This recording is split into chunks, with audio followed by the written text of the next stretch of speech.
नमस्कार, मी भाग्यश्री मुळे.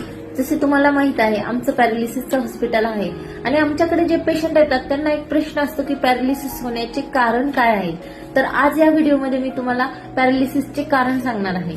त्याच्यात सर्वात महत्वाचं पहिलं कारण आहे हाय ब्लड प्रेशर, म्हणजे बीपी वाढणे. बीपी वाढल्याने आपल्या शरीरातील रक्तवाहिन्या कमकुवत होतात व त्यामुळे रक्तवाहिन्या फुटण्याची शक्यता असते, त्यामुळे पॅरालिसिस होतो. दुसरे कारण आहे शुगर, मधुमेह. रक्तातील साखरेचे प्रमाण वाढल्याने रक्तवाहिन्या खराब होण्याची शक्यता असते, त्यामुळेही पॅरालिसिस होण्याची शक्यता वाढते. तिसरे कारण आहे कोलेस्ट्रॉल. रक्तातील कोलेस्ट्रॉलची पातळी वाढणे, त्यामुळे चरबीचे प्रमाण वाढते व रक्त घट्ट होते, ब्लॉकेज तयार होतात, त्यामुळे पॅरालिसिस होतो.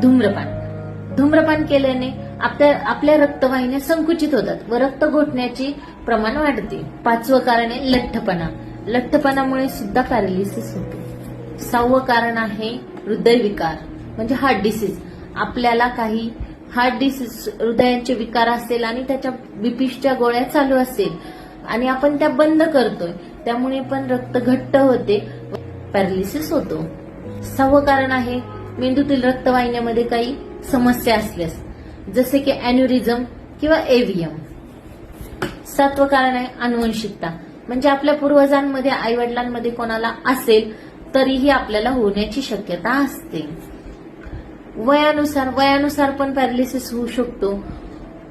काही वयानंतर आपल्या शरीराच्या व्हेन व्यवस्थित काम करत नाही, रक्तपुरवठा व्यवस्थित होत नाही, त्यामुळे सुद्धा पॅरालिसिस होऊ शकतो. रक्तातील हिमोग्लोबिनचे प्रमाण कमी झाले, अॅनिमिक पेशंटमध्ये सुद्धा पॅरालिसिस होतो.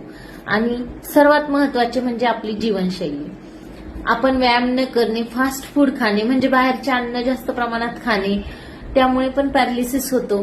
स्ट्रेस घेणे, ताणतणाव, यामुळे सुद्धा पॅरालिसिस होतो. तर हे झाले पॅरालिसिस होण्याचे कारण. आपण पुढच्या व्हिडिओमध्ये त्याचे लक्षणं बघू. धन्यवाद.